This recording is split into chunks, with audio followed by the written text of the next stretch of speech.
बिस्मिल्लाहिर्रहमानिर्रहीम। अस्सलाम वालेकुम व्यूअर्स, कैसे हैं आप सब लोग। उम्मीद है कि आप सब बिल्कुल खैरियत से होंगे। आज मैं आपके साथ शेयर करूंगी मटन पुलाव बनाने की रेसिपी, जो कि बहुत ही आसान है और बहुत ही मज़ेदार ये पुलाव बनता है। तो चलिए इसको बनाना स्टार्ट करते हैं।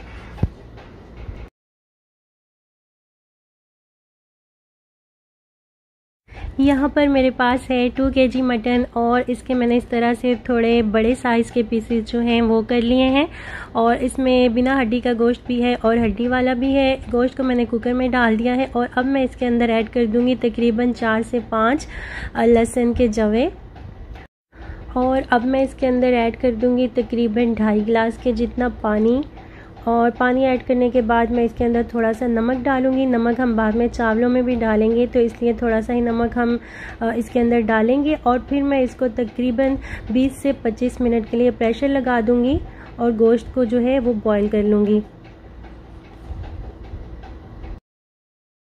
गोश्त जो है वो हमारा बॉईल हो चुका है और अब मैं यहाँ पे एक बड़े पतीले में तकरीबन 1 कप के जितना ऑयल ऐड कर दूँगी। ऑयल थोड़ा सा गर्म हो जाए तो फिर इसके अंदर ये तकरीबन 2-2 इंच के 2 दालचीनी के टुकड़े ऐड कर दूँगी, 3 बड़ी इलायचियाँ डाल दूँगी और इसके बाद ये है तकरीबन 10 से 15 लौंग और इतनी ही इसके अंदर ये काली मिर्चें हैं वो मैं ऐड कर दूँगी। और ये 4-5 तेज़पत्ते इसके अंदर ऐड कर दूंगी। इनको थोड़ा सा फ्राई कर लेंगे और उसके बाद ये 2 बड़े साइज़ के मैंने प्याज ले लिए थे, उनको मैंने इस तरह से बारीक लंबाई में काट लिया है और अब हम इनको ब्राउन कर लेंगे। और ये एक बादियान का फूल भी मैंने इसके अंदर डाला था, ये मैं आपको दिखाना भूल गई। ये सारे मसाले आप यखनी के अंदर भी ऐड कर सकते हैं, यानी गोश्त को बॉईल करते वक्त भी आप ये मसाले उसके अंदर डाल सकते हैं। अब यहाँ पे मैं इसके अंदर ऐड कर दूँगी बॉईल किया हुआ गोश्त और साथ ही मैं इसमें डाल दूँगी 2 बड़े चम्मच ये लहसुन और अदरक का पेस्ट, 2 टेबलस्पून। और गोश्त की अब हम भुनाई कर लेंगे तकरीबन 4 से 5 मिनट के लिए। एक बात का हमने ख्याल रखना है कि गोश्त को हमने पूरा कंप्लीट बॉईल नहीं करना है, उसको हमने तकरीबन 80 से 90% तक आप उसको बॉईल कर लें, वरना भुनाई करते वक्त और चावलों में गोश्त जो है वो टूट सकता है।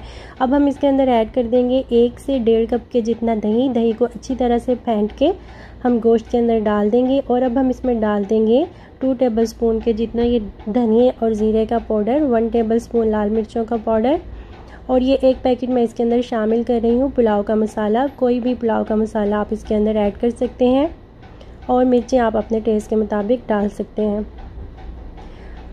मसालों को हम अच्छी तरह से दही और गोश्त के साथ भून लेंगे और अब हम इसके अंदर शामिल कर देंगे नमक। नमक हमने ध्यान से ऐड करना है क्योंकि हमने पहले यखनी के अंदर भी नमक ऐड किया हुआ है, तो चेक करके ही हम नमक इसके अंदर ऐड करेंगे। कम होगा तो वो हम बाद में एडजस्ट कर सकते हैं। गोश्त की अच्छी तरह से भुनाई हो चुकी है। अब हम इसके अंदर डाल देंगे यखनी। 2 गिलास यखनी हमारे पास बची है, मैंने 2.5 गिलास पानी डाला था, तो ये तकरीबन 2 गिलास हमारे पास बच गए हैं, वो हम इसके अंदर डाल देंगे। और बाकी के 6 गिलास मैं इसके अंदर पानी डालूंगी क्योंकि मैंने 4 गिलास जो है चावल यूज़ किए हैं, तो इसके अंदर 8 गिलास पानी जाएगा। तो उसको हम पकने देंगे जब तक बॉयल आता है पानी के अंदर। यहाँ पे ये मैंने 4 गिलास चावल जो हैं ये तकरीबन मैंने 15 से 20 मिनट पहले भिगो के रखे थे। अगर आप सैला चावल यूज़ कर रहे हैं तो उनको आप तकरीबन 2 से 2.5 घंटे पहले भिगो के रख दें। इनका पानी अब मैंने निकाल दिया है। पानी को आप वेस्ट मत करिए, उसको आप अपने बाल धोने में यूज़ कर सकते हैं और फेस पे भी लगा सकते हैं। उसके बेनिफिट्स मैं आपसे ब्यूटी टिप्स की वीडियो में शेयर करूँगी। और यहाँ पे ये देखें पानी के अंदर बॉईल आ चुका है, तो अब हम चावलों को इसके अंदर ऐड कर देंगे और इसको बहुत ज़्यादा हम मिक्स नहीं करेंगे, बस हल्का सा चम्मच से इस तरह से फैला देंगे और मीडियम फ्लेम के ऊपर हम चावलों को कुक करेंगे यहाँ तक कि इनका ये जो पानी है ये ड्राई ना हो जाए। तो ये देखिए व्यूअर्स, यहाँ पे चावलों का जो पानी था वो अच्छी तरह से खुश्क हो चुका है। अब इस स्टेज पे हम चावलों को दम लगा देंगे, चावलों को अच्छी तरह से कवर कर देंगे और फ्लेम को हम बिल्कुल लो पे कर देंगे और तकरीबन 20 मिनट के लिए हम इनको दम लगा देंगे। 20 मिनट के बाद हम अपने पुलाव को चेक कर लेते हैं। तो ये देखिए व्यूअर्स, माशाल्लाह से बहुत ही मज़ेदार, बहुत ही ज़बरदस्त सा हमारा मटन पुलाव जो है ये अब बिल्कुल तैयार हो चुका है। बहुत ही ज़बरदस्त सा इसका कलर जो है वो लग रहा है। अगर आपको डार्क कलर पसंद हो तो आप प्याज को और ज़्यादा डार्क कर सकते हैं उसका कलर जो है। मुझे इस तरह का थोड़ा लाइट कलर पसंद होता है, तो इसलिए मैं प्याज को बहुत ज़्यादा डार्क नहीं करती हूँ। और गोश्त जो है वो भी बहुत अच्छी तरह से गला हुआ है, टूटा भी नहीं है और अच्छी तरह से गला भी हुआ है। मैं आपको दिखाती हूँ, ये देखें अभी बहुत ज़्यादा गर्म है, तो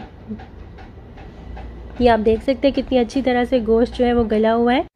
ये तो थी मेरी आज की रेसिपी। अगर आपको अच्छी लगी हो तो इसको लाइक ज़रूर कर दीजिएगा। अपना ढेर सारा ख्याल रखिएगा और मुझे दुआ में याद रखिएगा।